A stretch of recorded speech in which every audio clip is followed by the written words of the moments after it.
Saya mau tanya. Ya. Assalamualaikum warahmatullahi wabarakatuh. Waalaikumsalam warahmatullahi wabarakatuh. Saat ini kan masanya COVID-19 dan pemerintah sedang menggalakkan vaksin untuk seluruh masyarakat Indonesia.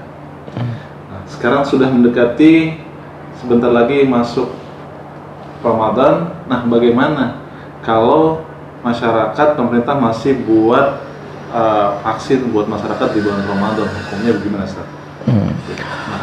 Terkait dengan masalah vaksinasi, vaksin itu dalam bahasa Arab artinya tat'im, ya, memasuki makanan, ya, atau zat imun kepada tubuh.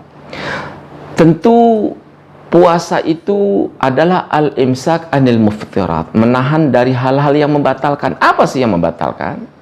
Ya. Yang kita ketahui sesungguhnya membatalkan puasa itu bila ada masuk makanan dari rongga. Rongga yang kita biasa lihat adalah rongga mulut. Kita ambil makanan dengan unsur kesengajaan, kita masukkan ke mulut, masukkan ke kerongkongan, masuk ke dalam lambung. Ini yang disebut sebagai al-muftir, yang membatalkan puasa dengan cara memasukkan sesuatu dari rongga makanan, yaitu mulut dan kerongkongan. Pertanyaannya sekarang adalah, apakah suntikan yang diberikan di saat vaksinasi COVID-19 itu masuk ke dalam mulut? Kan tidak. Dia masuk ke dalam kulit, dia masuk ke dalam otot, dia masuk ke dalam pembuluh darah, baik itu yang letaknya di bawah kulit. Ya, ketika letaknya itu di bawah kulit, maka dia tidak masuk dalam kategori memasukkan makanan melalui mulut hingga masuk ke kerongkongan dan ke lambung. Karena hakikatnya tempat makan yang disebut sebagai muftir yang tidak dibolehkan bagi berpuasa adalah makan dan minum. Nah, makan dan minum itu dari mana? Dari kerongkongan. Lain tentunya ketika kita diberikan sebuah pertanyaan, bagaimana di tengah orang berpuasa dia harus melakukan swab, dia harus melakukan antigen. Nah, antigen sesuatu yang kita masukkan ke dalam rongga hidung, ya, yang tentunya sebagian orang mungkin merasa sakit. Itu hanya masuk ke dalam rongga hidung dan tidak masuk dalam kerongkongan. Dan kemudian dikeluarkannya lagi. Ya, artinya tidak tersisa.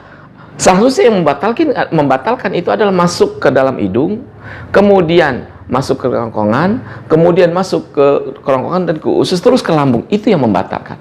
Tapi kalau antigen hanya masuk dan keluar lagi dan tidak ada yang tersisa, maka itu tidak masuk dalam kategori membatalkan. Apalagi swab, ya, swab masuk ke kerongkongan, tapi kan dia tidak masuk ke dalam. Artinya, ya, tidak ada zat yang kemudian sengaja dimasukkan, kemudian dimasukkan dengan masuk ke kerongkongan hingga masuk ke dalam. Dia hanya dibatas kalau antigen di hidung, dan swab itu hanya dibatas awal kerongkongan. Ini yang kemudian tidak membatalkan puasa. Juga termasuk vaksin, lantaran karena tidak bisa dianggap makan dan minum. Ini pendapat menurut jumhur. Sementara fuqaha Saudi Arabia, mereka membedakan antara dua. Jika yang disuntik adalah obat selain daripada makanan, maka itu tidak mengapa. Tapi kalau suntikannya di situ ada taghliyah, ada proses memasukkan makanan, ya, ke dalam tubuh, maka itu yang dianggap sebagai sesuatu yang membatalkan puasa.